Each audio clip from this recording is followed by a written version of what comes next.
Hey yo, it's Gluke. Welcome back. Today we're going to be breaking down my Drank remix. Let's go. Alright, so here we are back in Ableton. I just put up my Drank remix about 2 weeks ago for free download, and I'll go ahead and put a link in the description below. But I wanted to make this video to break down some of the things going on behind the scenes here. So to get started, we'll just start at the beginning of the song. Let's go ahead and listen to it a little bit from the mix-in, and then we'll hear it out through the first drop.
Alrighty, so that's pretty much what we're working with. It goes on for a little while longer, and I introduce more elements in the second drop, but the bass groove is the same throughout the entire song. The way that I started this song actually was with this synth.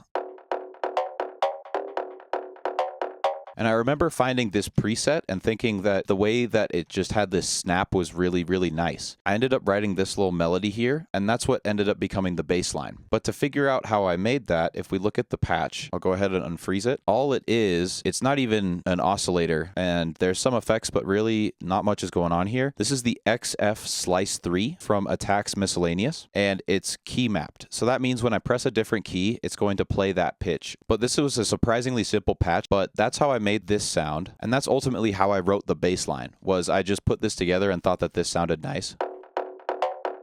And in terms of the notes, it's all D and then just D sharp. And so those are the only two notes that we had to go off. Now, if you've watched my modes video, but the way that I mapped out the rest of the vibe here was that since we had D, which we can assume is our tonic, and then we had D sharp, which was just 1/2 step above D, very, very likely that we're writing in Phrygian. And so everything else that I wrote in this song is either in D minor or D Phrygian. When I had to shape out more of the build, all I did was add some background elements. So here we've got this going. And what this sound is it's an omnisphere patch, and I just thought that the 8th note movement on it was really interesting, and especially when I paired it with this filter here. And if I only played one note on that patch from before, this is really the basis of the whole vibe for the build and the verse.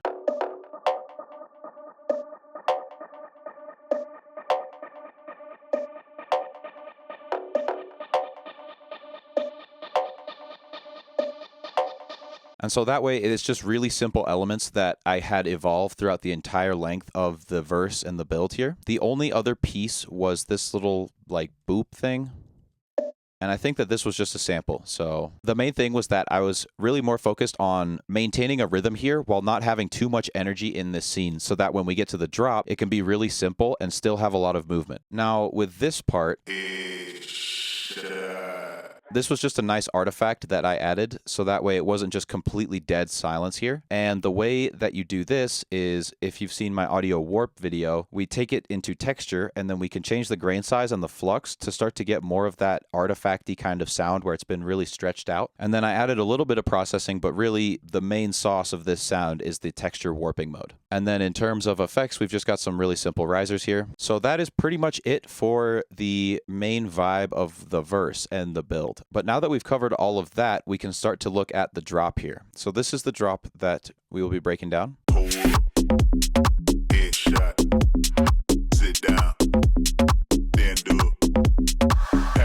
And so in the drop here, what I did was I took that melody that I had pulled from this one, and I put it on a bonk that I made in Operator.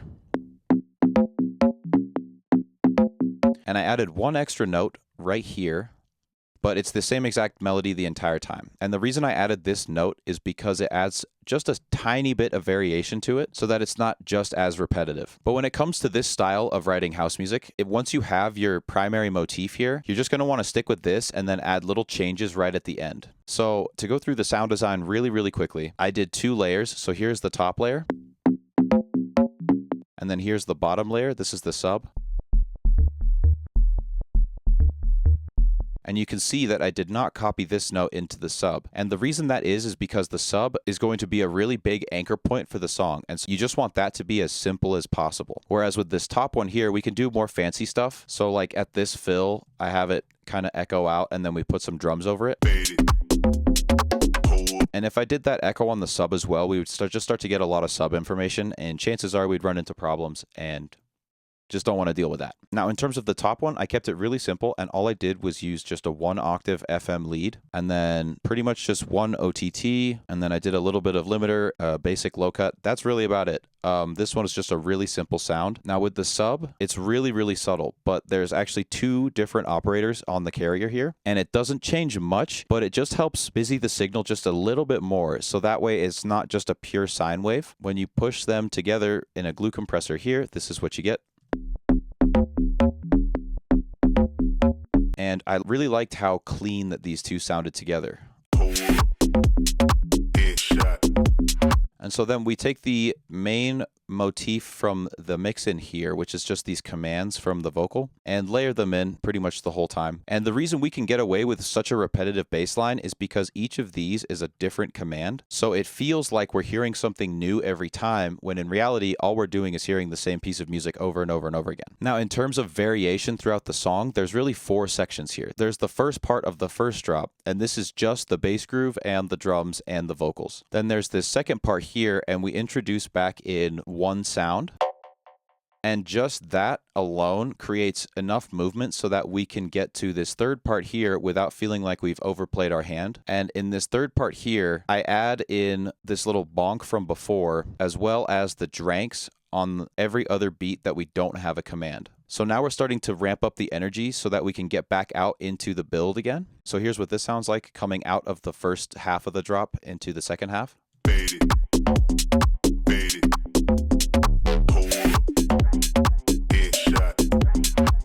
So these little tiny layers and these really subtle changes will help your track come to life, because there's a reason to keep listening, and it's not like it's so repetitive that we need to hear something else. Now, in terms of the fills on this song, we've got 2 fills that we really keep using over and over again. There's this sound. So this sound I made in Serum 1, and what it is it's FM from B, and we're taking a sine wave and FMing it against a square wave, and we have the square wave 2 octaves above the sine wave, and then the filter follows both of them. It really doesn't even need to follow B, but we're getting a lot of noise out of A, and the filter's following that. And so here's what the LFO looks like. Now, I think originally when I made this sound, it was probably something like this.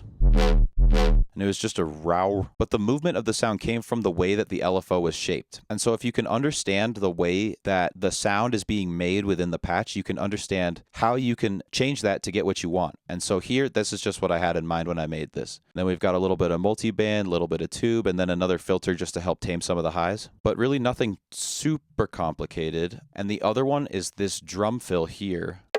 And all I did was take a bunch of different samples and put them in a drum rack and then write some 16th notes. So that part wasn't like super complicated. And I think compared with the echo as well, it helps give you something a bit more sharp to listen to that shows that we're going into the next phrase. But with this special fill here, this is one of my own samples that I recorded like ages ago, and I've used this one a bunch, but this is what it sounds like. And so this fill is unique because so far in the bass line, we've only played the root as well as up 1/2 step. This note is 2 steps down from the root, and so that gives us kind of a reset feel to it. Sit down, then do it, pass out, wake up. and that just adds a different bit of flavor. So that way when we get to the bridge here, we have felt like we've listened to something unique the entire way through. And so that's really it when you look at the song. There's not much else going on here other than we've got the verse and we've got the drop, and we go back and forth between the two, and the vocals carry a lot of weight, but they aren't the whole song. They're just sort of something that helps us feel like we're listening to something fresh. In terms of the drums, I've already done a bunch of videos about how I do my drums. I'll usually lay them out in MIDI first, so that way I don't have to worry about like the groove and stuff, and then I'll flatten them to audio, and then if I need to chop them up I can, but usually that's about it. Now there are some slight percussion things going on here that help just add overall. The way that I mixed them was just kind of hid them behind some of the main elements.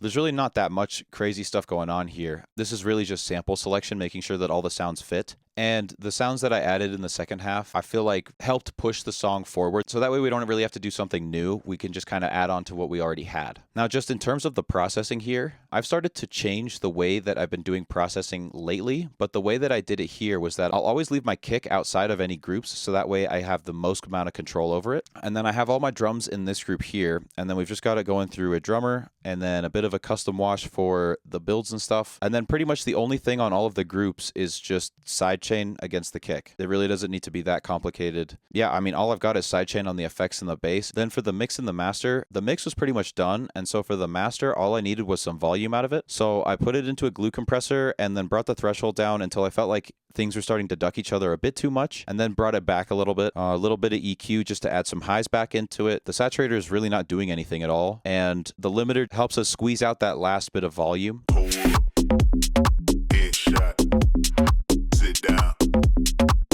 And so sitting at minus 6.5 LUFS with a 0.5 true peak, this was more than ready to go for live play. But this is pretty much everything. I try not to be too much of a mystery on this channel, and I feel like this project kind of shows that complicated doesn't always mean better. Now, I'll be completely honest, this isn't the exact project file. After I had exported this version that I did ultimately put up on SoundCloud, I kept trying to add things and change things and stuff. And so for this version that I will put on the Patreon for you to steal whatever you want out of this song, I recreated it as best that I could, and so it sounds the same, but there's like slight differences, like maybe a compressor's at like a whole value instead of like, you know, 0.43 whatever. But yeah, that's really all we got for you today. And so with that, I hope that this video has been insightful, inspiring maybe. I'll go ahead and put this project file on the Patreon, and included in the project file is the final mix that I had, so that you can really figure out the difference. And if you enjoyed the video, please be sure to like and subscribe. Be sure to hit the bell so you know when I post new videos, and we'll see ya in the next one.